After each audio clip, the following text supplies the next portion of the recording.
Action. Assalamualaikum warahmatullahi wabarakatuh. Selamat malam buat kita semuanya. Berjumpa kembali dalam acara program Kolam Cebong. Acara yang sudah lama sekali nggak ditayangkan. Nah, baru hari ini kita akan mulai lagi acara program kita ini. Ya, hadir bersama kita di lokasi kita ini. Yang pertama namanya Bang Agus Susilo. Yang kedua ini dari... Itu siapa itu Agus Susilo itu? Oh, kita perkenalkan dulu. Iyalah. Oke, Bang, perkenalkan diri dulu. Saya Agus Susilo. Aktivitas sehari-hari sebagai pekarya di teater. Penulis naskah, sutradara, kemudian aktor, pimpinan teater Mamata. Oke, selanjutnya kita juga ada teman kita juga. Ini Orang dalam ini, orang dalam. orang dalam nih, Bang. Nah, ini orang dalam nih. Namanya, kalau saya manggilnya Snina Berry. Kebetulan kami sama kan, sama-sama kantor. Oke. Kam, perkenalan lebih. Masuk barang itu, masuk. Oke. Oke, ya. Tapi kita ini masa menyanyi ya kan? Masa lagi. Halo. Ya. Kam, perkenalkan dulu. Itu udah direkam itu kan nanti. Udah direkam ini. Siap. Perkenalkan dulu. Oke. Jadi saya Sitepu Morgana dari bawah Gunung Sinabung. Saat ini menjabat sebagai produser Senyawa Production. Hadir juga nih, Senina kita juga, taruh juga marganya, namanya, ya kamu perkenalkan lah, nggak apa? Ya, kalau sebelum memperkenalkan, aku tanya dulu. Ini biasa begitu. Oke. Sebelum menjawab harus kasih pertanyaan. Begitu pula dia Begitu. Apa kolam cebong? Jangan-jangan banyak yang marah nanti gara-gara program kami ini. Kolam Cebong itu sebenarnya sebuah singkatan, Apa itu? Kombur Malam, cerita bonga. bonga. Jadi bonga-bonga ini maksudnya nggak betul? Bonga-bonganya kan bonga ya, betul. Cakap-cakap aja. Bebonga lah ya, bebonga. Oke. Lanjut. Udah, Kamu kan? tadi. Ya, kamu perkenalkan dulu, siapa kamu? Saya Genaris Kaban. Profesi? Profesi seniman di bidang hukum gitu ya. Iya. Jadi seniman, saya lagu dia mendayu-dayu. Dia seniman panggung di pengadilan dia. Benar-benar di pengadilan. Itu dia. Oke, kawan-kawan semuanya, setelah para tamu-tamu saya memperkenalkan diri mereka, ini kita masuk di acara ini nih. Acara yang kita angkat pada malam hari ini itu tentang soal karya cipta. Nah, yang mana belakangan ini, apa Bang? Hak cipta. Ya, yang mana Ketua ini cemana? Selema. Cari kita ketua. Tapi bonga cerita-cerita tak enak kalau tak nak minum. Wah, macam mana ketua ini? Alah. Mana tuh nih tuh? Apa bang? Coba kamu kasih dulu minuman abang-abang kita nih. Kamu minum apa Bang? Pesan apa bang? Ketua pesan yang raja-raja lah. Aku kopi lato. Kopi hitam lato. Kopi hitam. Kamu bilang ini kopi kita dari mana ini? Jadi kawan-kawan semuanya, Kasih aja minga sama si Atu. Nah, biar Atuk lu ngomong nih ketua. Cuman ya ketua nih. Jongkok lah, ketua itu.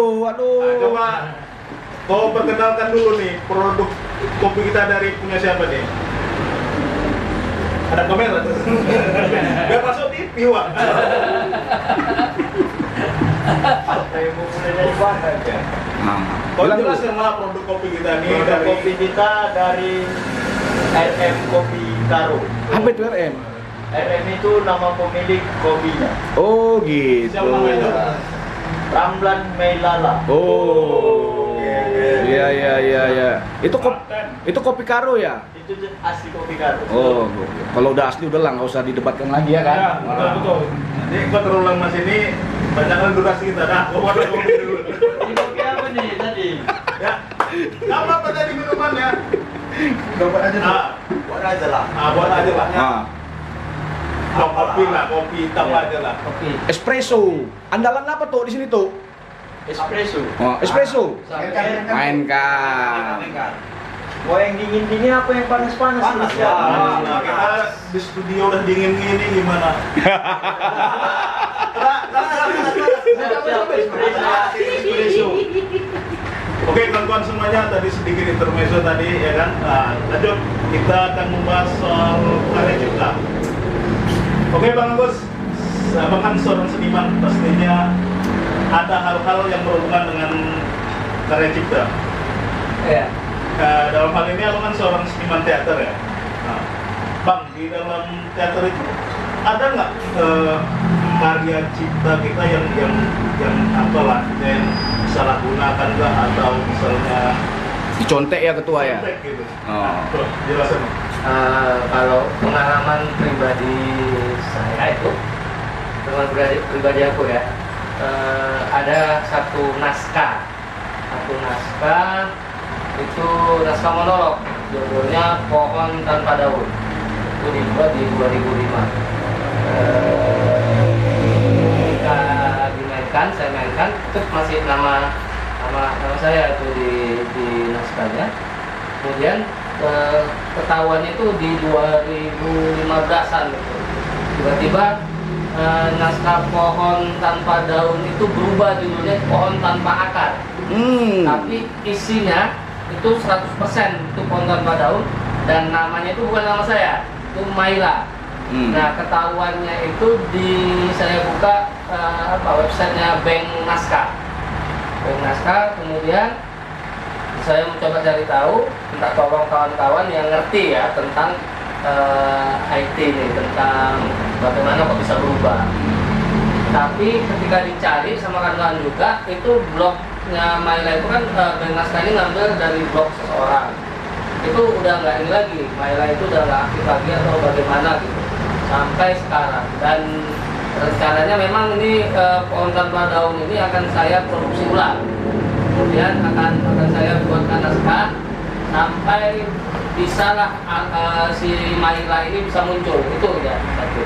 Kemudian yang kedua, ini naskah ini ternyata sudah dimainkan oleh beberapa kelompok teater di Jawa, di Jogja, di Jawa Timur, dan banyak lagi itu, karena sudah dijadikan naskah lomba di sekolah-sekolah. Itu saya cek di YouTube ada beberapa karya mereka itu main dengan naskah saya ini, Pohon Tanpa Akar dibuat di situ. Sementara itu naskah saya Pohon Tanpa Daun. Oke Bang, sebelum kita lanjut, itu cara Abang membuktikannya itu memang apakah tulisannya atau isinya yang saklek, memang mirip? Iya, saklek 100%. Plagiasi berarti Mas ya? Iya, itu plagiasi. Bukti-bukti bahwa itu naskah saya masih ada gitu. Kemudian pertunjukannya juga, karena kemarin itu dimainkan di Taman Budaya di acara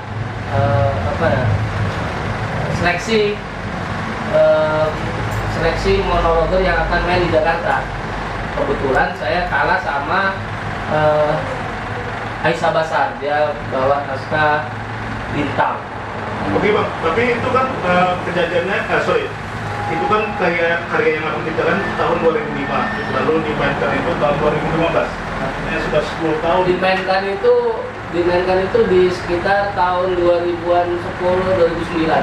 Karena kebetulan saya dulu nggak suka main-main ini online gini.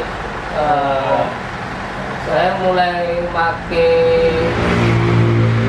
smartphone itu aja di 2012 atau 2010 gitu. Waduh. Saya main Facebook aja itu di 2010. 2010 ya? Main smartphone itu 2016 akhir itu ketika selesai workshop daya hadir dan ketubuhan di Padang yang di narasumberin sama Mbak Melati Suryodarmo. Kemudian kawan-kawan dari Jakarta, dari Jawa, dari Bandung ngomong kalau bisa aku ada WA, ada apa ya, ada handphone yang bisa main itulah, main di online itu. Karena memang aku kemarin itu nggak suka yang itu. Oke bang, saya potong. Selanjutnya gimana cara abang dalam hal ini, kalau memang itu karya abang, ya kan ada Pembuktiannya lah ya. Pembuktian, atau mungkin kalaupun itu memang benar, apa upaya yang abang buat sama si kawan inilah?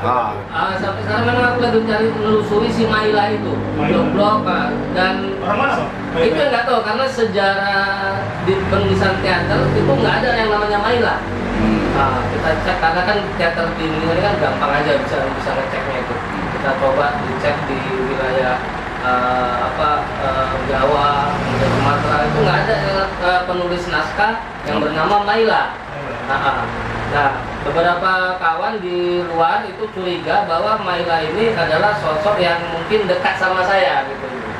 Ya mungkin orang Sumatera Utara sendiri, karena memang waktu itu saya nulis naskah ini masih pakai mesin tik. Pakai mesin tik, saya sampai 2005 itu pakai masih mesin tik.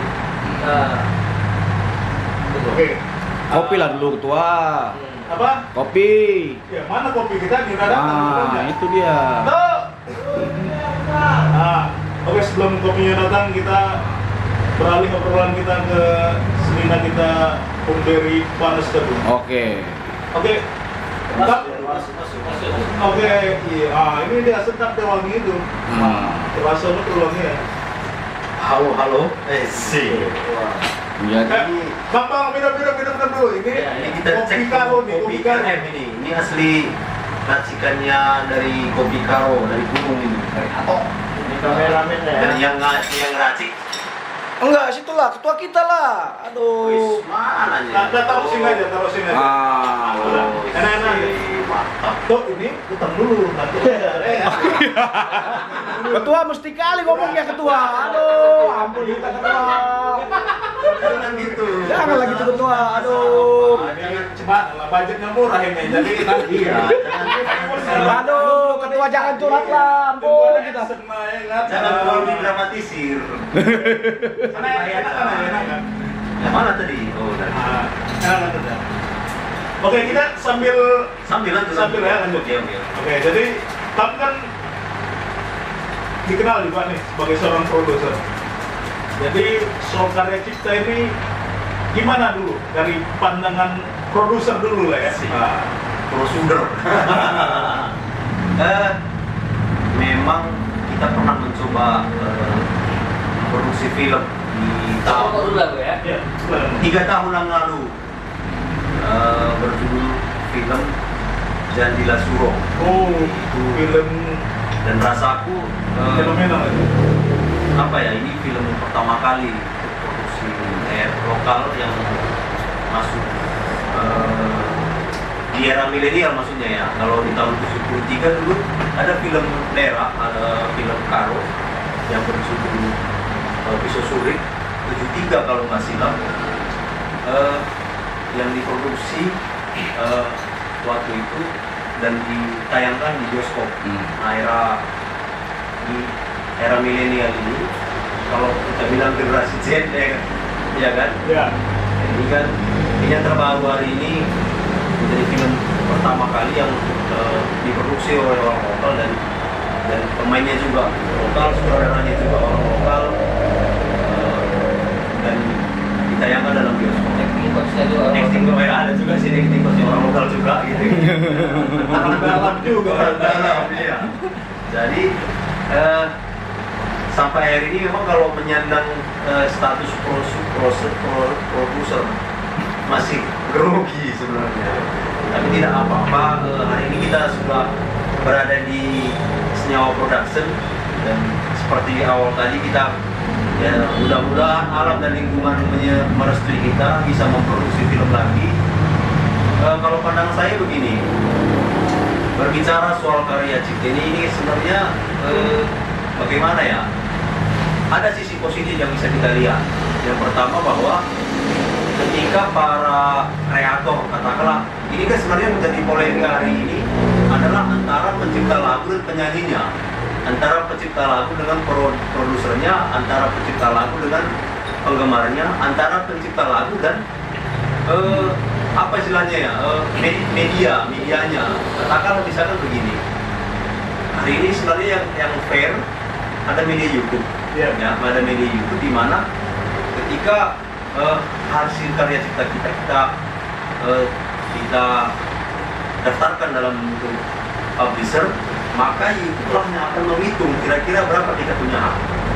Dan itu punya algoritma ya Sen ya. Dia punya algoritma ini, jadi jelas berapa kali dinyanyikan, berapa kali dan YouTube akan men-share langsung kepada orang yang sudah mendaftarkannya dalam publisher begitu. Dan pikir sangat fair. Nah, yang menjadi masalah hari ini adalah ketika misalkan soal hak cipta ini, ketika lagu-lagu itu dinyanyikan ke kafe-kafe, ke radio masih mungkin bisa lah, di kafe, atau kalau hari ini katakanlah lokal ya, orang Karo kita bicara, lagu-lagu seseorang itu dinyanyikan di pesta-pesta tertentu. Apakah itu termasuk dalam pelanggaran? Mungkin nanti Bapak pengacara bisa nanti bisa diceritakan sejauh mana ini dikatakan komersil. Tukang ngamen juga itu, Ketua? Iya, tukang ngamen masuk komersil. Itu di mana itu? Komersil gitu kan. Kemudian kayak pengantin lagu-lagu Karo hari ini, dia nyanyi. Kemudian pihak keluarga nyumbang, apakah itu komersil? Kemudian ketika dalam pesta-pesta kerja tahun, aku nyanyi misalkan, kemudian disumbang pihak keluarga, apakah itu komersil? Jadi kan jadi masalah baru hari ini. Ketika memang misalkan hak cipta ini tidak jelas di batasannya sampai di mana. Nah, bahkan saya dapat informasi katanya, tapi saya juga belum konfirmasi ke lapangan bahwa beberapa pencipta lagu baru itu sudah melarang lagu-lagunya itu dinyanyikan di media tertentu tanpa izin si pencipta langsung. Alasannya? Nah, karena lagi-lagi soal itu, lagi-lagi soal bagian. Karena memang jadi fenomena juga hari ini ya, bahwa ketika misalkan lagu si Anu ini viral, kemudian dinyanyikan di mana-mana, kita lihat penciptanya, kok gitu secara ekonomi ya maksudnya. Sedangkan satu sisi kalau si penyanyi, katakanlah si penyanyi, dia mau nyanyikan lagu apa juga, kalau memang si penggemarnya sudah senang, ya itu nggak ada masalah. Dia pasti dapat bayaran sesuai dengan panggilan tertentu. Ini kita bicara daerah. Nah, soal hari ini juga kan lagi viral-viralnya. Ya, memang lagi heboh lah. Lagi heboh. Artis di Jakarta. Iya, kemarin yang dimana lagunya si Anu itu sebenarnya nama apa? Kangen band lah kita berceritakan, yang kemarin yang menggugat Zidan karena memparodikan cara nyanyinya si Andika begitu. Ini kan kemudian tapi kan dia tidak sendiri gitu. Dia kemarin kan ada dua dengan Triswaka gitu. Triswaka. Kenapa si Zidan akhirnya tanda petik dipermasalahkan sementara Triswakanya tidak gitu. Kami ikutin gimana? Kalau saya lihat begini, kajian hukumnya itu nanti mungkin ada yang berbicara lebih dalam, tetapi secara kasat mata yang aku lihat bahwa menurut si Andika begini, yang pertama dia sama Triswaka dia kenal. Ya kalau yang namanya kenal ya nggak apa-apa bercanda. Nah kan si Jidannya kan dia nggak kenal. Masa dibercandain pasti tersinggung. Tapi terlepas dari itulah,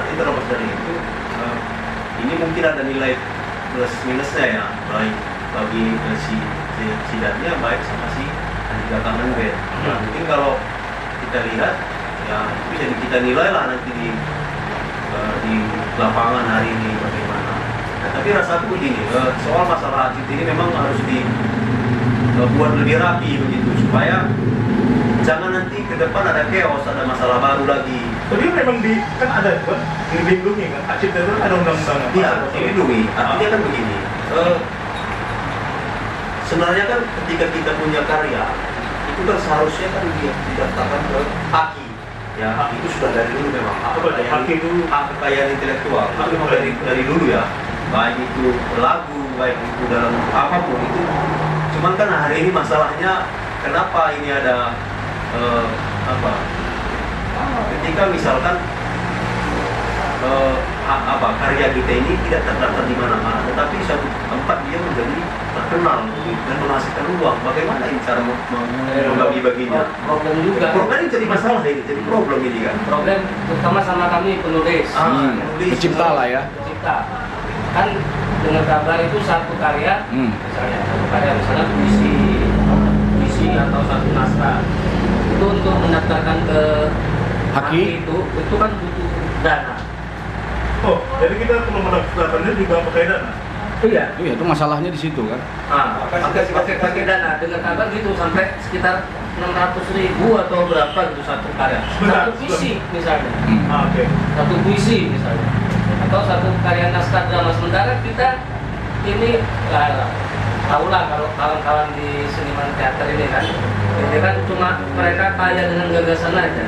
Cuma untuk permasalahan finansial ketika harus mendaftarkan satu karya itu dengan harga segitu kan, waduh.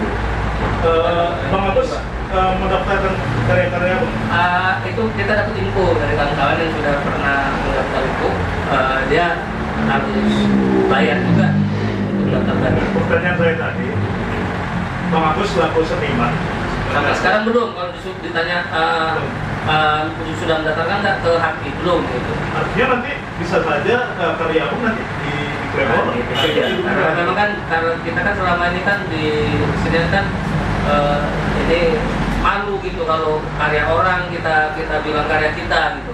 Sudah ada semacam etika, misalnya etika. Nah, kalau ke Haki ini kan permasalahannya udah ke ekonomi nih. Padahal kita udah ke finansial. Bagaimana hak kita diakui kemudian dihargai secara finansial kan gitu.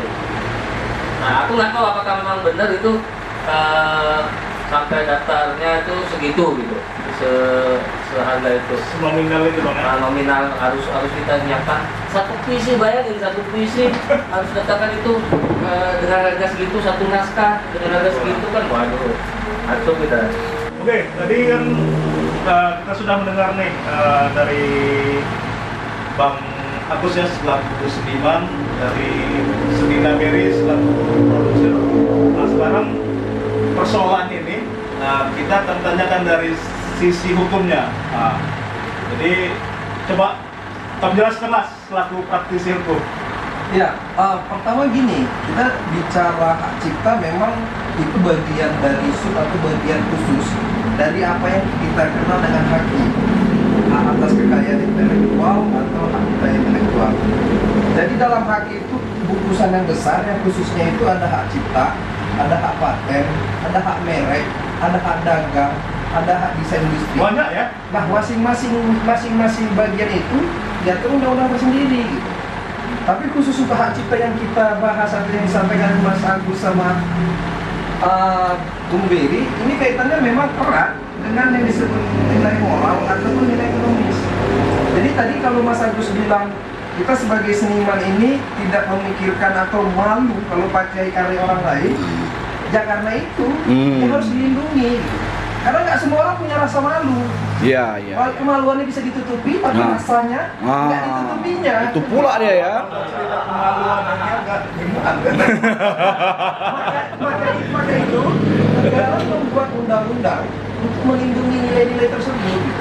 Karena membuat sebuah karya itu kan bukan butuh proses yang lama, butuh finansial juga kan, finansial untuk berpikir, waktu yang lama, kreativitas, rokoknya, kopinya.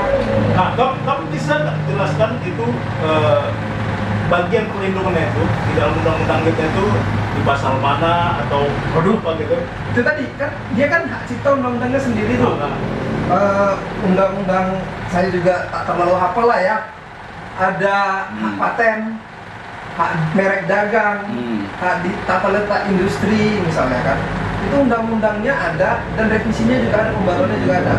Kalau mau lihat pasalnya nanti bisa aja kita lihat masing-masing. Tapi yang pasti esensinya begini, negara itu memberikan perlindungan konsumen kepada seniman dalam hal ini hak cipta, atau kepada insinyur dalam hal ini mungkin hak paten atau desain tata letak gitu kan, atau hak dagang untuk kepada para industri atau usahawan, ya untuk melindungi hak-hak mereka agar ketika ada orang yang melakukan plagiarisme itu kita bisa melakukan gugatan. Cuma memang kendalanya begini, terutama untuk orang-orang yang menganggap karya seni itu memiliki nilai ekonomis yang tidak, mungkin yang kecil gitu. Kita menganggap karya cipta itu tidak memiliki nilai ketika memang tidak ada yang memplagiarismenya. Mas Agus mungkin santai-santai saja dia membuat sebuah karya, pertunjukan atau tulisan. Nah, ini punya saya ini gitu. Dengan moral tidak akan ada yang mengutipnya atau mengkopinya gitu kan. Tetapi ketika ada orang yang mengkopi dan dia mendapatkan keuntungan finansial, baru kita sadar hak kita itu seharusnya kita daftarkan gitu Di awal. di awal. Nah, Terus gimana itu soal yang mengcover-cover lagu di YouTube itu loh, Nah. YouTuber itu tuh. Nah. Ya itu tadi. Kalau perkembangan yang terjadi kan beberapa musisi kita katakanlah kayak Ahmad Dhani, dia kan sudah mengeluarkan statement nih. Bagi siapa saja yang mendapatkan keuntungan atau mengcover, dia harus meminta izin atau paling tidak jika tidak izin dia akan melakukan gugatan, benar kan? Benar. Hal itu bisa terjadi karena dia telah mendaftarkan hak ciptanya. Karena kaitannya nanti ke pembuktian pada persidangan. Siapa yang menciptakan? Makanya kita harus paham apa definisi dari pencipta, apa pemegang hak cipta itu apa, terus apa definisi dari lisensi, itu kan harus ada dulu tuh. Nah itu akan dijabarkan nanti dalam itu tadi apa yang disebut dengan hak cipta gitu, yang dikeluarkan oleh Undang-Undang gitu. Terus Nah, itu permasalahan. Ya tadi permasalahan Mas Agus bilang mengenai biaya 600.000 itu yang sekarang pendaftaran untuk khusus hak cipta itu kita bisa login, daftar langsung secara online di e-cipta. Kalau udah online mana ada buat biaya. Ada Bang Bulus. Biasanya ada tuh borangnya, misalnya kan ada pendaftaran. Tapi coba aja dulu masih di situ, tinggal Mas login e-cipta.go.id untuk nanti lebih lengkapnya nanti setelah ini kita bisa diskusi lagi. Oke, ini panjang lagi nih cerita kita nih. Ini lanjut lagi lah ke Sedena Berry. Jadi misal nih kamu kan produser nih, pastinya kamu punya artis, ya kan? Nah, artis kami itu pernah nggak menggunakan karya orang lain? Jadi kayak di re-upload ya, atau di apa namanya? Di remake, cover. Cover. Kalau hari ini kan begini dia. Kalau untuk memproduksi sebuah katakan karya ya, katakanlah dia film, video klip dan segala macam video klip lagu.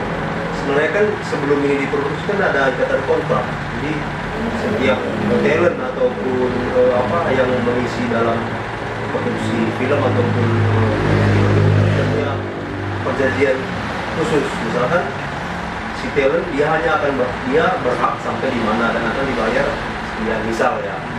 Kemudian di video-video itu seharusnya kan begitu.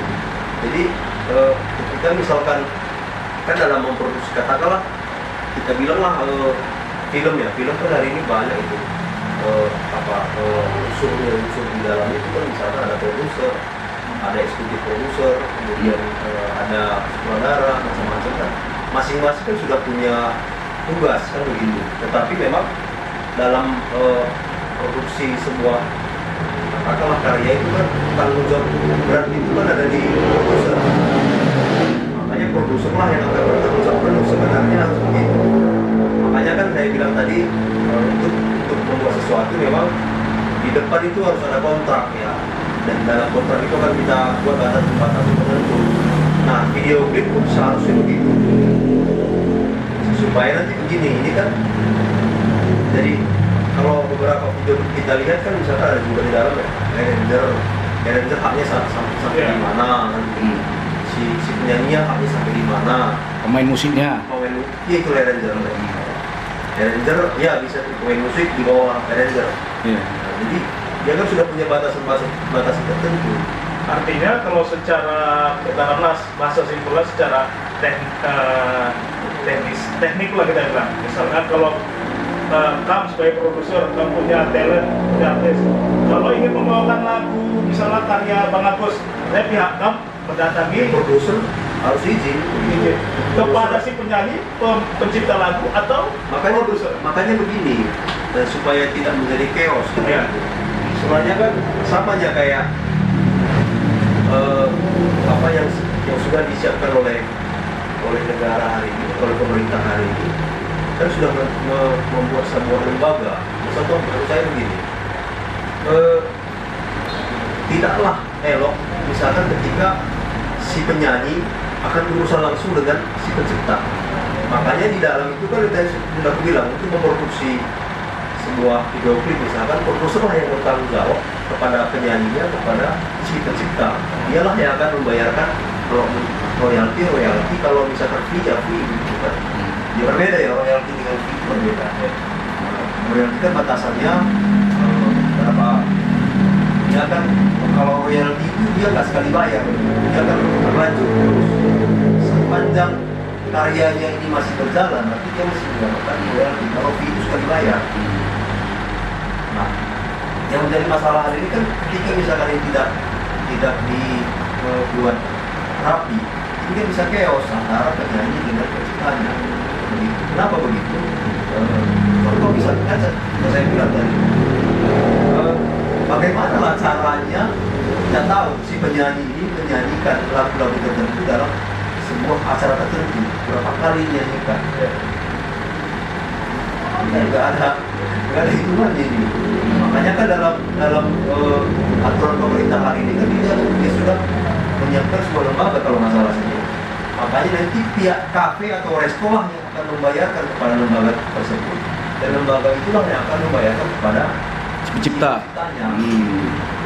Katakanlah radio, radio kan seharusnya dia akan membayar royalti ya, kepada pencipta, tapi tidak langsung pada penciptanya. Kalau kasusnya dengan YouTube gimana itu, Ya. Pak Produser? Nah, aku memang kebetulan belum mempelajari lebih dalam, tetapi masih tadi kan sudah aku sampaikan juga. Kalau YouTube kan dia sudah punya publisher istilahnya kan. Sebenarnya enggak, dia untuk publisher juga harus melalui haki. Nah itu kan dibayarkan secara otomatis. Begitu. Dan misalkan aku punya lagu, penyanyinya sini, kemudian di cover oleh si Anu ini, oleh produser yang lain misalkan. Dalam publisher itu sudah ditentukan berapa persen bagian dari. Ya, tapi kalau YouTube memang agak sulit, karena hingga sampai saat ini pendapatan YouTuber yang rencananya juga akan dipajak juga kan belum keluar kan? Iya. Belum keluar. Artinya kan belum rapi kan? Belum rapi juga. Nah, mungkin Ya buktinya kan ada kasus si Jidan dan si ini juga kan, si Andika. Benar, begini, dia belum rapi, tetapi masih bisa dihitung. Berbeda dengan begini, memang belum rapi, tetapi bisa dihitung. Berbeda dengan misalkan di kafe-kafe, kafe, bahkan kurasa radio pun tidak, tapi nggak tahu lah ya, apakah selama ini radio membayar kepada lembaga itu, kemudian lembaga itu membayar kepada pencipta, transaksinya kemudian langsung. Tetapi secara hitungannya begitu masih bisa. Nah, kalau YouTube masih kan pernah bilang YouTube itu masih lebih rapi dibandingkan dengan yang tadi. Walaupun memang kayak kamu bilang, ini kan kalau kita berbicara bagi-bagi ya pendapatan tetap juga ujungnya pajak juga ya nanti kan gitu. Ya mungkin begini juga, karena kan ini YouTube ini kan media yang sekarang itu kan orang awam seperti kita kan mudah gitu untuk menjadi lebih viral gitu berdasarkan viewers dan adsense. Contoh seperti kayak ya para penyanyi cover itulah. Ya artinya begini, Bang Wanda itu. Yang saya kan begini, yang harus berperan aktif itu memang negara. Bila dia memang mau senimannya ini dapat dihargai. Oke, siap menurut kamu itu siapa? Negara, tapi Negara dalam konteks ini pasti pemegang kekuasaan, pemerintah ya. atau kementerian apa gitu? Ya udah pasti, kalau udah bicara pemerintah ya turunannya kementerian, semua pertahanan, dirjen apa. Saya maksud itu tadi, apakah ada di bawah naungan menteri? Ya Kementerian Hukum dan HAM. HAM. Nah itu udah pasti. Kemudian Kalau ya, dia melihat gini loh, maksudnya begini, seniman dari dulu sampai sekarang itu kan hanya sebatas untuk kebutuhan sementara gitu. Terhadap karya mereka ini kan Tidak saya perlindungan, bisa ya? berani katakan itu tidak menjadi sesuatu yang dianggap sangat penting untuk dilindungi. tapi ini bukan masalah persoalan itu tadi, karena Itu bilang saja lah uang, karena si Polan menghasilkan dari Itu kan- Enggak, begini. Seniman, kalau kita bandingkan aja lah, seniman Indonesia sama seniman luar, atau yang sekarang kita anggap K-pop gitu ya. K-pop misalnya yang lagi tren di kalangan generasi muda itu, mereka itu dilindungi secara karya-karya dia kan gitu, sama negaranya. Bahkan dalam hal yang lebih pribadi, apabila ada seorang K-pop gitu yang melakukan hal-hal yang bertentangan dengan etika dan moral, bahkan karirnya bahkan dihancurkan langsung seketika ini. Begitulah bentuk perhatian pemerintah mereka pada seniman. Sekarang kita lihat di Indonesia gitu. Seniman itu apa? Gitu. itu lagu Gombloh itu gebiar-gebiar tiap 17 Agustus diputar tuh, tapi kayak mana tuh dengan ahli warisnya itu? Yang Melarat itu. Yang gebiar. Indonesia Itu diputar-putar terus itu. Itu gimana itu? Kasihan kali kan? Ya itu dia kan, itu benar, itu berarti kan itu kan fakta yang saya sampaikan tadi gitu. Mana peran negara, mana peran pemerintah terhadap seniman gitu. Itu gebiar-gebiar nasional. Yang ada di sekarang kita ini Mas Agus, katanya dijawab karyanya udah berulang kali, bahkan ditampilkan di sekolah gitu. Tapi hak royaltinya tidak dapat Bang ya? Terlepas dari Mas Agus tidak mendaftarkan karyanya, tapi kalau ini misalnya dia ada dilaporkan atau Difasilitasi, kan? ya harus difasilitasi, Harusnya difasilitasi. harus ditanggapi gitu. Sekarang kan masalah will, masalah keinginan penguasa negara terhadap seniman ini sampai mana gitu. Yang kita herankan gini, sekarang seniman itu dipakai ya untuk kepentingan saat kan, untuk kampanye, kampanye. untuk kampanye dia dipakai, untuk menarik suara dia dipakai, Kampanye corona, Covid dipakai. begitu lepas jalan sendiri gitu. Mas Agus tuh tengok wajahnya lelah nih sekarang nih. Gini, kalau seandainya karyanya yang dia bilang udah di copy beberapa kali kan di tanah Jawa itu dibayarkan, mau nggak dia tampil di sini tengah malam untuk menyuarakan suara dia? Gimana Bang Gus? Sebentar dulu. Sebelum jauh, aku langsung ingat. Ada kemarin berapa tahun lalu, aku lihat cerpen BH Setan. Berapa harga secental tanah karya Hujan Tarigan diproduksi di salah satu perguruan tinggi buku di tingkat SD. SMA. SMA ya? Iya. Artinya Hujan Tarigan siapa itu? Itu dia. Maksudku Siapa itu? tanya orang dalam, maksudnya begini. Aku mau dengar. Beliau ini dapat royalti nggak itu? Nggak dapat itu. Kan? Dikabari juga enggak. Makanya. Gawat itu. Kebetulan kemarin aku sempat screenshot. Aku sambil ngomong lah dulu, biar aku cari dulu ini. Nggak cari. Cerita Berapa harga BH Setan? Itu cerpen karya Hujan Tarigan. Berapa harga sejengkal tanah? Nah, itu ada Saiman di dalam itu, tokoh utama itu, Saiman. Tapi kan kamu nggak tahu kalau beliau itu orang dermawan. Nah, sebentar, ini terlepas dari dermawan atau enggak. Lagi pula beliau ini gini dia, cerita dermawan atau enggak kan itu perkara apa ya? belakangan lah. Iya, belakangan lah. Tapi Ini kan Soalnya soal etika. Etika ya. Tapi sebelum ke situ, aku coba cari dulu di sini. Dia kemarin di tahun berapa diproduksi? Kamu cerita dulu sama Bang Agus. Oke. Bang, ya sekarang giliran Bang Agus yang dengan linknya. Oke, jadi setelah abang nih dengar dari kawan kita lah, Benaris, kira-kira Harapannya apa? harapan abang itu gimana? Ya kalau memang kita sih pengen memang ada hak cipta untuk kita. Nah baru malam ini juga aku dengar dari si band kalau kita bisa daftarkan langsung lewat apa tadi itu? Cipta dan tidak berbayar gitu. Oh iya? Free. Karena selama ini kita berpikir karena ada beberapa kasus juga kawan-kawan membuat hak ciptanya dia harus ada uang dulu gitu. Bayangin satu puisi 600.000 misalnya, terus satu naskah 600.000. Karena kita Soalnya sudah banyak gitu ya. berapa Untuk satu buku puisi itu ada bisa 100 puisi ya kan, 100 judul kan gitu. itu harus satu puisi harus dihak ciptakan seperti itu. Berarti bagaimana juga kan kalau memang harus dapat 600 misalnya satu puisi ada jumlahnya satu buku itu ada 100 Judul. judul. 600 kali 100. Ah. Wah, 60 juta ya? Oke, jadi Bang Agus setelah tadi mendengar penjelasan dari Semina Benares mengenai apa ya, pendaftaran ya secara administrasi dalam mengurus karya cipta kita, itu gimana kira-kira?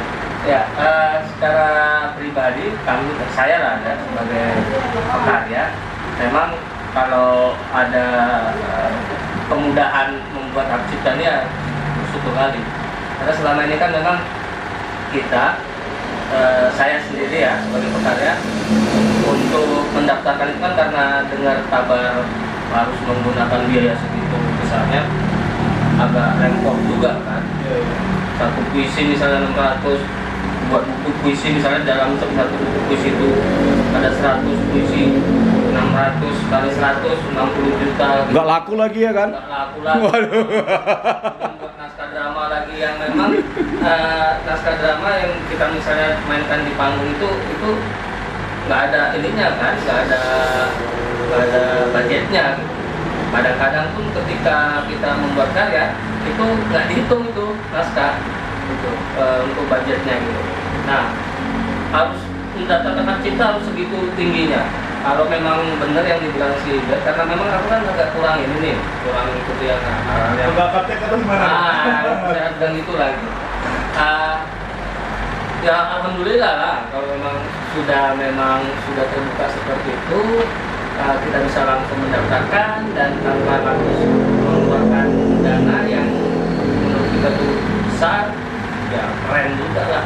Harapannya Bang, itu kan tadi dari segi pendaftaran ya, administrasi. Kalau dari segi karya cipta tadi apa tadi, apa harapan Abang lah kira-kira? Entah itu untuk pemerintahnya kah, untuk masyarakat, atau untuk sesama pelaku seniman gitu. Harapannya sih memang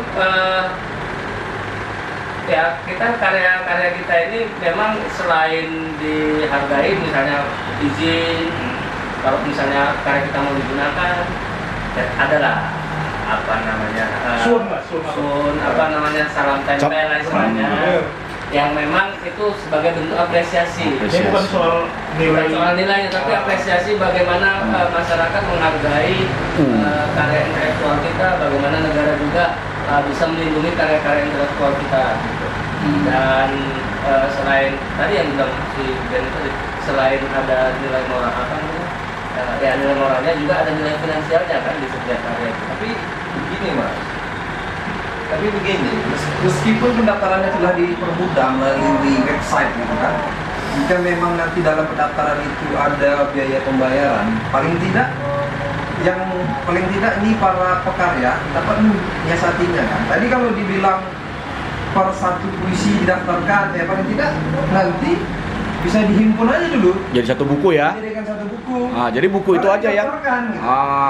Kayaknya itu lebih efektif karena memang saya belum pernah melakukan pendaftaran, tetapi memang jika ada biaya saya rasa memang mungkin pasti ada ya. Ada nanti dikeluarkan nomor pendaftaran, setor kemana gitu. Tapi kalau per satu puisi gitu setiap puisi kita daftar, memang kesannya bakal mahal ya, mahal. memberatkan Tapi ya. kalau dikumpuli jadi satu karya atau satu buku, itu kan pendaftarannya hanya satu. Lebih hemat ya. Di buku kan itu udah ada hak ciptanya kan? Iya. Kalau di penerbitan buku kan hak cipta. Penerbitan buku kan udah hak cipta. Udah hak cipta. Ya itulah di dalamnya. Nah, permasalahannya kan seperti ini misalnya, seandainya puisi itu kita taruh di media sosial, itu kan banyak kasus yang seperti itu, atau di media cetak, ada beberapa karya yang sampai di plagiat mentah-mentah itu. Kalau saya puisi dan cerpen mungkin belum ada. kasus seperti itu. Kan permasalahannya seperti itu. Nah, Kalau itu berarti bisa kita pakai sense of society, Mas. Artinya kan kalau kawan-kawan kita mengetahui itu adalah karya kita, ya mereka nanti yang akan berurusan dengan orang yang memplagiasi karya paling kita. Kan seperti begitu. itu yang Jadi selama ini dilakukan. sanksinya ya sanksi sosial akhirnya kan. Selama ini Gitu. dilakukan oleh pekarya seperti itu, ada sanksi sosial terhadap Mm-mm. para plagiat terhadap itu kan. Nah, kita kan kepingin juga, aku juga nggak tahu apakah memang dengan hak cipta itu nilai karya kita bisa apa ya, punya nilai ekonomi yang lebih tinggi gitu. Aku juga berpendapat seperti itu ya. Ketika karya kita sudah masuk hak cipta, itu ada nilai ekonominya di situ. Orang nggak sembarangan lagi. Iya, ya kalau secara logiknya memang seperti itu. Ketika sesuatu itu kita daftarkan, diakui oleh negara, maka setiap orang yang melakukan copyright atau melakukan plagiarisme tadi, maka kan dia otomatis mendapatkan sanksi terhadap pelanggarannya. Nah itu sanksi atau hukumannya itu berapa? Berapa lama? Kalau sanksinya itu Denda biasa itu ya. biasanya memang iya, dia masuk ke dalam ranah pidana. Kita lihatlah pasalnya itu berapa. Nah kalau dia misalnya kena, ada nggak sanksi hukuman kurungan? Atau hanya Biasanya dia kalau sifat yang seperti sifatnya biasa ganti rugi, biasanya dia ganti rugi. Tapi berapa nominalnya itu nanti. Nah ini misalnya begini nih, ini adalah sedikit ya.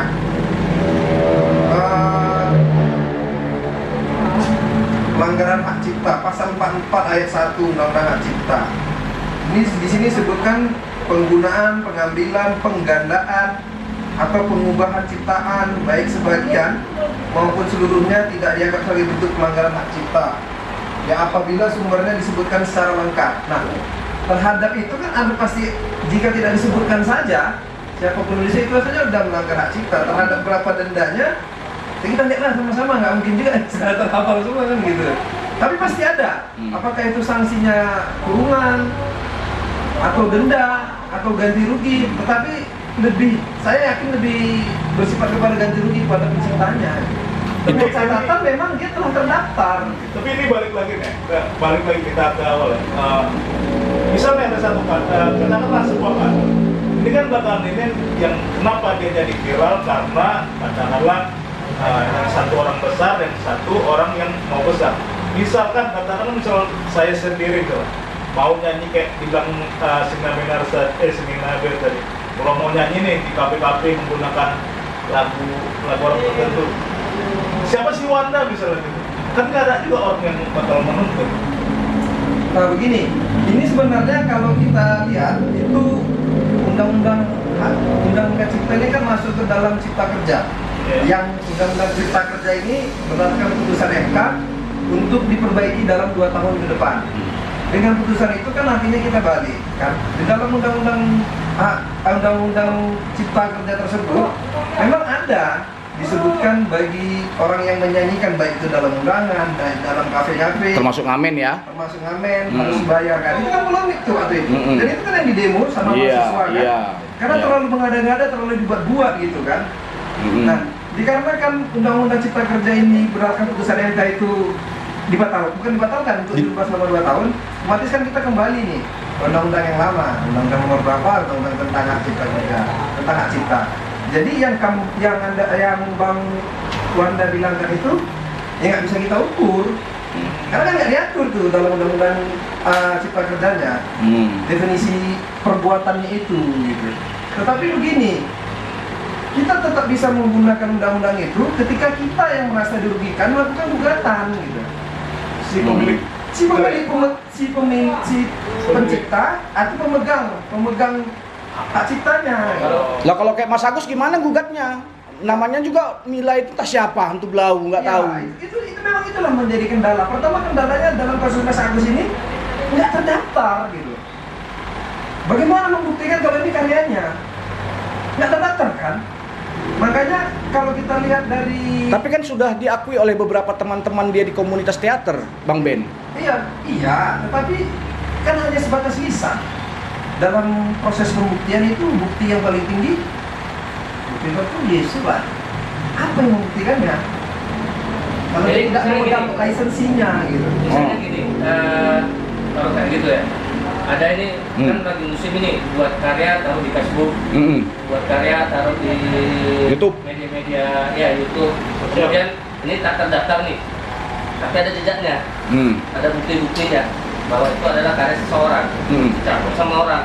Nah, orang yang nyampur ini kemudian didaftarkan ke hak cipta. Nah, itu bagaimana? Sementara penulis aslinya memang karena dia Tidak mendaftarkan ke itu, tapi ada jejak rekamnya, jejak digitalnya, kemudian bukti-bukti yang lainnya gitu. Kalau ini saya jelaskan, coba kita lihat pendaftaran hak dagang atau hak dagang Hak merek. punyanya, bukan Ruben Onsu terkait apa? Bensu geprek. Geprek Bensu. Yang kita kenal pemilik Ruben Onsu kan? Tapi dalam putusannya dimenangkan kan Iya. pihak lain kan? Iya. Nah, berarti ada proses di dalam pengadilan itu yang menentukan hakim nanti siapa yang berhak itu. Apakah makanya pendaftaran itu penting. Siapa yang daftarkan duluan? Di pengadilan kan tidak melihat itu. Jejak digital kan bisa-bisa saja kan gitu. Itu salah satu contoh mengenai pendaftaran. Itu akan dibuktikan ketika ada sengketa. Iya, dia akan dibuktikan ketika ada gugatan atau ada sengketa. Makanya memang saya dengar di radio atau lihat baca gitu ya, Kementerian Hukum dan Kementerian Hukum dan HAM kan terus menggencar ini bagi para pelaku seni atau pada pekarya untuk mendaftarkan karya-karya dia. Karena kan begini, ada beberapa kan musim ini serupa ada beberapa kawan buat gerakan puisi Facebook, cerpen Facebook, apa semuanya. Ini kan bahaya nih kalau seperti ini kejadiannya. Mereka belum mendaftarkan itu karena serupa tadi kasusnya satu puisi didaftarkan misalnya mungkin 600 gitu. Kan kalau mau dikumpulkan, kalau diterbitkan kan udah jelas itu, udah ada hak ciptanya lewat penerbit. Nah, permasalahannya seperti itu, masih separuh tiba-tiba dicaplok sama orang, dan yang nyaplok ini punya dana banyak ya, didaftarkan ke kaki, kan gitu ya. Enggak, rasa aku gini aja, sebenarnya sudah diapakan Sina Benar tadi. Memang ini memang harus ada sengketa baru bisa diperiksa oleh pengadilan. Iya. Nah, seperti inilah. Tadi saya sudah lihat, rupanya ini BH setan. Kalau di yang lebih BH seta dibuat. Berapa harga sejengkal tanah itu diterbitkan di buku bahasa Indonesia kelas 10 di tahun 2008 oleh salah satu penerbit di halaman 84. Nah, tadi saya konfirmasi sama si penulis, tak ada pamit sampai detik ini kan? Iya. Yang membuat senang itu, yang membuat sedikit lega, Bung Berry itu karena mereka mencantumkan nama. Nah, artinya kan begini. Ini kan soal moral kan? Iya. Nah, bagi hujan tarikat itu sudah selesai. Iya. Dan kita tidak tahu bagi hujan-hujan yang lain. Iya. Makanya tadi aku bilang. Yang repot tuh kan Mas Agus, namanya diganti, judulnya diganti, isinya mentah-mentah punya dia. Nah, makanya tadi sudah dibilang oleh Senina Benaris. Kalau memang begitu, memang harus disengketakan. Tetapi kita ini dilema lagi ketika kita berurusan dengan sengketa. Nah, ternyata jejak digital tadi nggak laku gitu di pengadilan. Waduh. makin repot kan? Makanya begini, ini sebenarnya kurasa ya. Kalau melihat para pekarya-pekarya memang, apalagi sekarang di zaman-zaman digital kan begitu. Memang apapun cerita harus didaftarkan, baik yaitu sedikit mau banyak mau bagaimana, supaya begini, ketika misalkan nanti suatu hari ini kita terjadi sengketa, jadi plagiarisme lah ya. iya, jadi kan pengadilan enak aja ini menyelidiki dan pihak hukum katakanlah pengacara dia enak menyelidiki. Ini saran aku ya kepada para kreator, baik seniman katakanlah lagu, musik ataupun seniman teater, mau sebagaimanapun ini kepada seniman ya, sebagaimanapun memang harus mendaftarkan ini, baik itu ya sebenarnya sederhana aja, mungkin bisa dibuat dalam bentuk buku dulu, banyak dikumpulkan, kemudian katakanlah dibuat dalam bentuk digital, tidak disimpan. Nah, foto para seniman foto sekarang kan sudah, kalau seniman foto lebih enak sekarang. Maka misalkan ada salah satu platform digital, dia katakanlah saya sebut aja Shutterstock misalkan. Shutterstock itu sudah memfasilitasi para fotografer, misalkan ketika foto ini didownload oleh orang-orang tertentu, dia akan dikenakan biaya. Misalkan per sekali klik itu per sekali download misalkan $10. Nah rasaku untuk para seniman kayak Mas Agus juga punya ya. Sekarang kan ada kayak Innovel misalkan. Innovel itu kan sudah memfasilitasi begitu. Jadi karya-karya si Anu itu sudah digitalisasi. Makanya ketika ada orang yang mengklik itu, Mas Agus sudah dapat bagian. Salah satunya Innovel itu kalau nggak salah. Bank naskah belum ya? Ya Mas Agus ya? Itu nggak tahu. Makanya masuk Novel itu maksud aku iya, maksud aku begini. Ini harus lebih bijak hari ini. Kita tidak bisa katakanlah para seniman tidak bisa menunggu negara lagi. Karena begini, apapun. Karena memang pelajaran PMP udah nggak ada kan? Benar. Makanya nggak punya moral kan gitu kan? PMP sudah pendidikan moral Pancasila kan sudah dihapuskan. Kurikulum kita. Jadi mengantisipasi itulah nih ya. Iya. Banyak seniman-seniman tak bermoral lah ini ya. Makanya tadi aku bilang, ini saran aku para pekarya memang harus lebih bijak menghadapi era digitalisasi. Apapun ceritanya hari ini harus didatarkan. Baik ia dalam bentuk aki, baik dalam bentuk platform, ya. Karena kan hari ini kayak tadi kalau lagu-lagu sudah punya publisher misalkan. Kalau misalkan kayak Penerbitan buku novel udah pasti otomatis tuh ya kan hak ciptanya. Saya nggak punya wadah itu. Seniman seperti abang ini nggak punya wadah. nggak usah jauh lagi ke sana, Sir. Kalau soal wadah, aku pikir Nggak artinya. begini, Sir. Aku Mewakili dia gitu. potong cakap kamu sekarang. Apapun ceritanya. Ketua kena potong bah.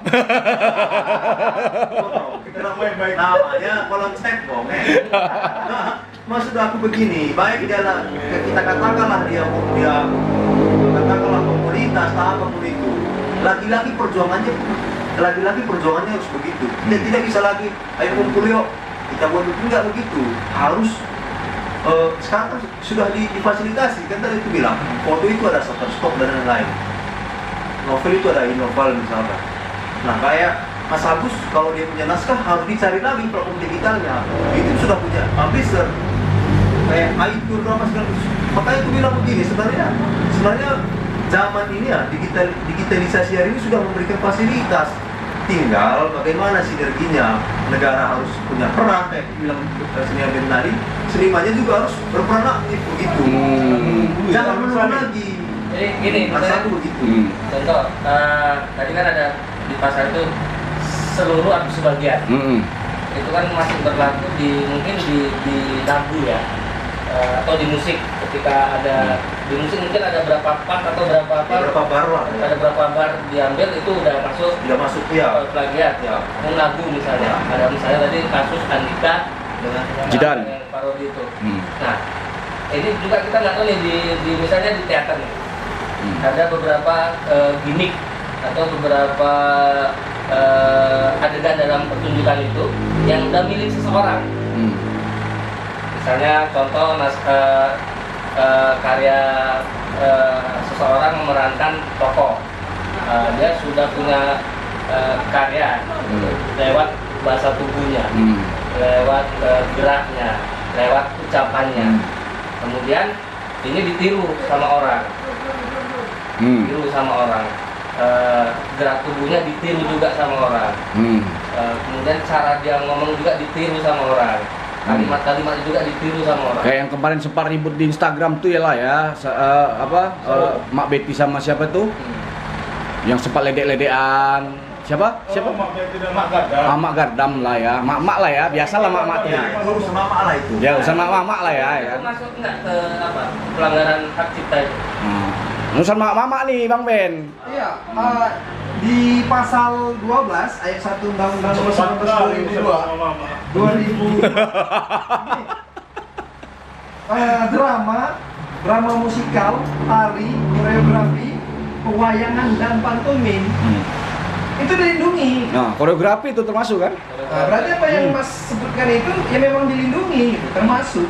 Artinya kalau udah dilindungi, spektrumnya kan dilindungi secara Berarti moral, ketika dilindungi kita- secara ekonomis. Contohnya nih, ketika kita buat karya, misalnya aku nih beberapa karya pertunjukan, itu juga harus didaftarkan ke hak cipta.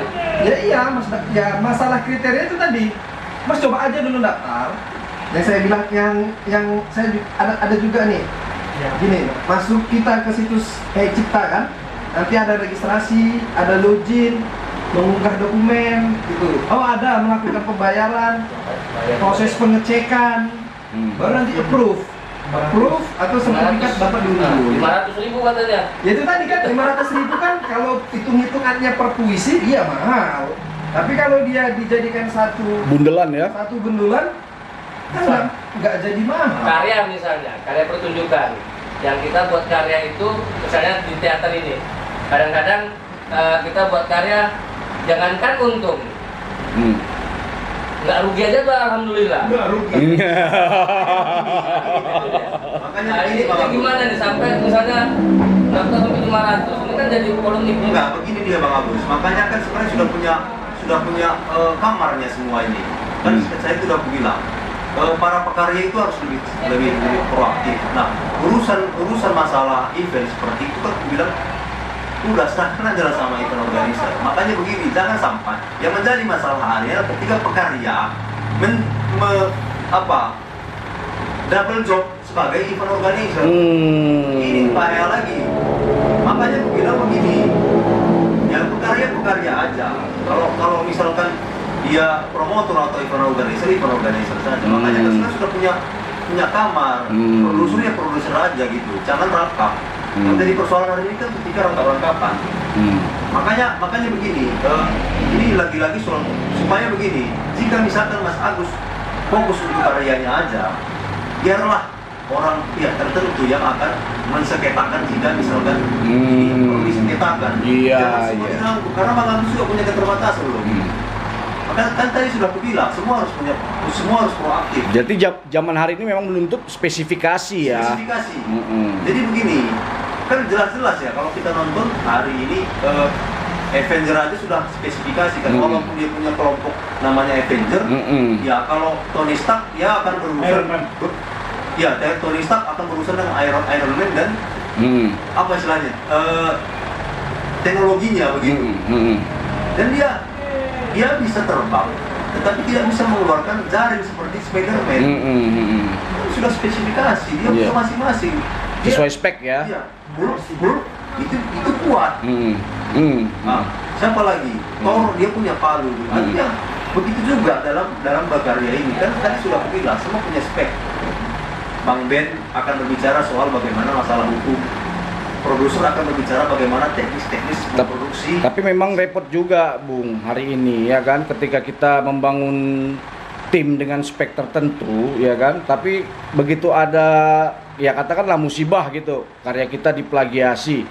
Selagi memang jejak digital tidak bisa dijadikan alat bukti ya repot juga memang kan. Iya, makanya begini, bukan kan di awal sudah aku bilang, apapun cerita sekecil apapun itu memang harus didaftarkan dalam itu apapun itu. Supaya begini kan nggak bisa lagi loh kita akan karena begini akan repot juga kalau misalkan kita akan terus berkeluh kesah apa segala macam tanpa kemudian ada tindakan selanjutnya. Kan begitu kan, Mas Agus sudah kena korban nih. Lantas ke depan bagaimana? Makanya kan ini soal pelajaran ya. Pelajaran begitu. Ya, begini dia misalnya, oke itu ideal itu nanti. Permasalahannya kan misalnya ada event organizer misalnya kan, naskah misalnya, ini naskah contohnya naskah, haruskah ada event organizer juga untuk ngapakan itu? Itu enggak, naskah ya naskah aja. Iya, karena tadi kan masalah biaya, rupanya kan 500 itu kan. Ini biaya bagi kita pekarya-pekarya yang memang nggak punya dana banyak lah gitu contoh. Nah kemudian yang kedua kan ada dua pertunjukan itu yang sifatnya industri. Ini kan tadi udah masuk industri kayaknya itu kan, masuk industri dan juga misalnya di teater ini kan banyak dia yang main di wilayah sosial di wilayah ini. Itu dia yang kalau dia harus pakai event organizer, dia harus repot menangani yang kayak gitu. Dia ada dua ini konsekuensinya, tidak berkarya dan juga sekarang ini kan misalnya di teater itu lebih dia tumpuannya ke tiket misalnya atau ke kadang pun dia paling butuh selama ini yang saya ketahui, yang mau peduli untuk memberi dukungan dana, misalnya Penjualan merchandise lah ya. merchandise ataupun tiketing, ataupun ada orang-orang yang agak-agak gila lah mau mensupport. support. Nah, saya juga sempat beberapa kali bekerja sama dengan event organizer misalnya, dan mereka bilang agak sulit menjual Teater. Dan malah kita juga ditekong gitu. Malah kita juga ditekong di tengah jalan. Produk hasil ini kita kena tekong juga. Itu bahkan nanti Bang. Curangan. Artinya banyak problem di situ. Idealnya seperti itu. Idealnya ada yang nangani, misalnya titik, ada yang nangani untuk ngurusin hak cipta tadi, ada yang nangani untuk ngurusin pelaksanaan acara tadi. Cuma kan itu kan ideal itu. Ideal. Kalau kita menunggu yang ideal, kapan kita mau berkaryanya misalnya kan itu. Sementara kita mungkin ada beberapa orang yang memang hidupnya tidak lewat berkarya. Kalau misalnya aku sendiri kan aku memang 100% di sini. 100% di sini. Ketika tidak berkarya maka aku tidak bisa, bukan seni itu bukan sekedar profesi, tapi udah semacam apa ya?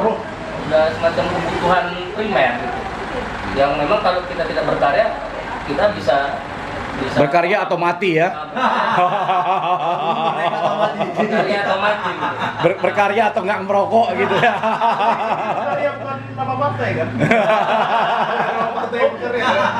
Jadi kan problemnya seperti itu. Sampai 500 misalnya. Waduh, satu karya. Kita punya berapa karya? Sementara kalau kami sendiri juga dengan teater, misalnya pertunjukan teater, jangankan kita berharap untung, kita berharap tidak rugi aja itu udah alhamdulillah. Itu bukan. Ada yang mati ya. Hah? Gak apa-apa. Gak apa-apa, lanjut. Ya, memang benar ini ideal ya. Ini pun apapun ceritanya kan. Kemudian kan ini pengalaman-pengalaman yang sudah terjadi. Makanya tadi Penuh bilang tidak segampang kelihatannya. Makanya apapun cerita ini kan kalau kita kembali ke konteks awal ya soal masalah apa tadi Hak cipta. hak cipta. Nah, yang pertama tadi yang disampaikan adalah seniman proaktif. Ya, sekecil apapun itu, mungkin supaya meminimalisir, yang nggak mungkin juga dihabiskan begitu kan, supaya ke depan jika ada sengketa, jadi kan kita lagi-lagi soal karena begini, apapun ceritanya disengketakanlah baru ini akan diperiksa, ya, apapun ceritanya. Kalau tidak disengketakan, ya udah, paling pun belum kena dihapuskan, ya udahlah, nggak tahu lah, paling begitu aja. Maksudnya gini, untuk meminimalisir itu. Iya, meminimalisir apa? Negara bisa nggak merevisi itu? Misalnya tidak melalui setiap karya. Jadi harus disengketakan. Tidak melalui setiap karya, tapi orang. Misalnya namaku Agus. Agus. Hak ciptanya Sebagai pengkarya. sebagai pekarya. Terregistrasi. Berapa biayanya? Kemudian karya-karya yang kulahirkan itu tidak dikenakan lagi biaya karena sudah ada itu. Oh, gimana? Coba. Ya itu agak sulit lah kali Mas, karena kan pekarya itu juga kan kadang-kadang ngambil juga dari karya orang. Kalau itu Jadi nggak bukan bisa, karena bukan pekaryanya yang dilindungi, tapi karyanya kan. Iya kan? Iya kan? Undang-undang itu produk intelektualnya yang dilindungi, bukan orangnya. Gitu. Hasil berpikirnya yang dihargai, bukan orangnya. Jadi nggak bisa. Itu redaksinya ya Bang Ben ya. Kayak begitu redaksinya kan. Begitu. Dan ini semua untuk khusus seniman. Nah, misalkan karena Bang seniman teater, Semua. Nari juga. ini penari sama. Iya, dia dilindungi sama hak cipta. Kan dia seniman, pelukis, misalnya kan pemain film gitu. Dia kan dilindungi sama undang-undang hak cipta tadi. Bukan sebatas pemain teater ya. Penyanyi juga, pencipta lagu juga. Jadi peran negaranya gini sebetulnya. Kita seniman dituntut untuk seperti itu, untuk setiap hak kita atur hak kita dengan biaya seperti itu. Sementara negara sendiri tidak memberikan fasilitas dan perlindungan karya kepada pekarya. Misalnya untuk menciptakan karya ini kita butuh waktu berapa lama? butuh modal berapa lama, butuh modal berapa banyak, butuh macam-macam lah gitu. Yang kadang itu tidak terkoneksikan ke atas. Misalnya untuk satu karya kita, misalnya 2 bulan, itu butuh survei, riset, berkarya misalnya waktu 2 bulan, riset, survei, kemudian riset, kemudian proses latihan, kemudian proses penciptaannya, itu butuh modal yang memang dicari sendiri oleh pekarya. Penutup kesimpulan suka hati kalian lah Bante. Jadi gini aja lah. Ini kayaknya memang harus kita buat sisi debat sebentar lagi. Mungkin lain sesi. Ini Part 2 Pak. aku menarik ini tadi yang disampaikan Mas Agus. Apakah kita ini datang berkarya atau ya udah namanya saya berkarya? Ini aku senang ini. Kayaknya kita kulik nanti di sesi yang lain. Jadi gini, kalian yang nonton. Tunggu dulu. Nanti kamu. Itu tugasnya Pak Bang. Iya. Ini jangan kamu yang ngomong berak udah ngomong. Oke. Wow. Jadi kalian baca. Gimana nih acara ketua ya kan? Pikir ini ece-ece. Serius ini.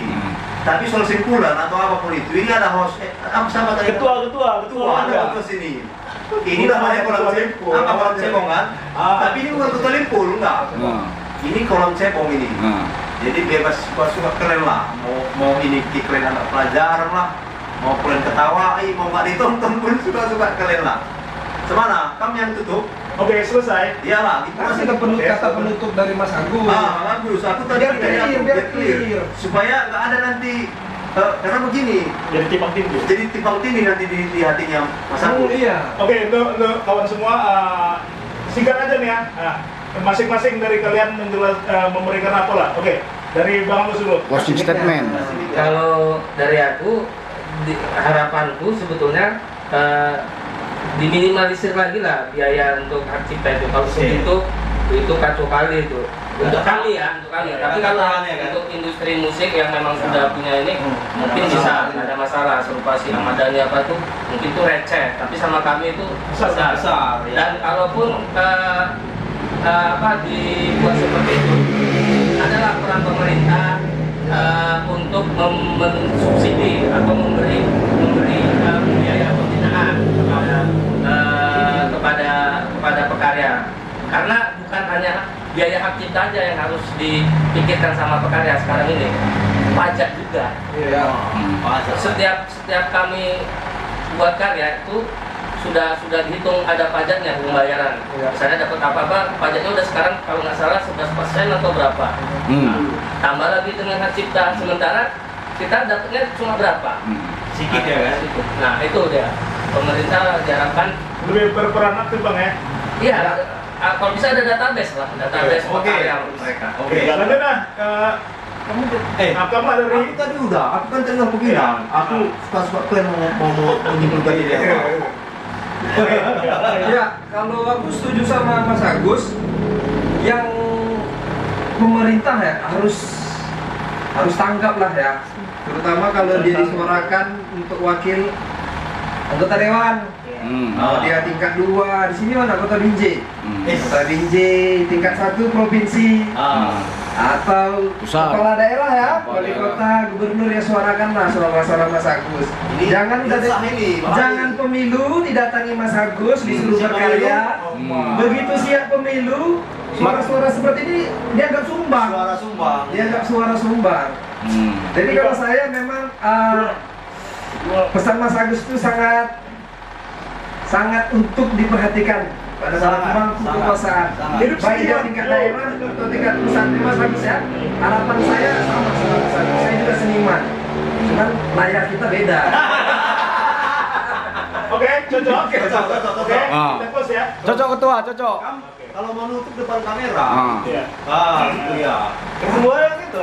Ya kawan-kawan semuanya, jadi sebenarnya ini Semacam perjumpaan meeting, kalian ya. ini panjang. Tunggu Sen, kamu Apa lagi nih? Kamu ngomong Kamu dari tadi potong-potong.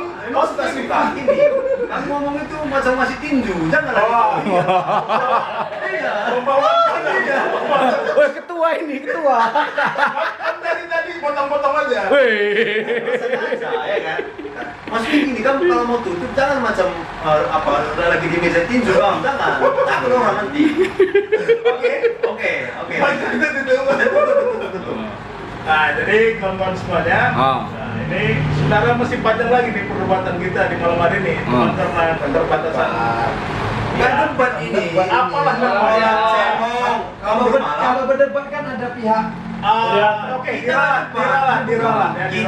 Kita di kolam cebong, kompor malam cerita mau Bonga. kita nggak berdebat ini. Oke, saya ralat apa perkataan saya tadi. Kita berbunga-bunga. Ya sesuai dengan apa judul kita. Oke, demikianlah acara ini.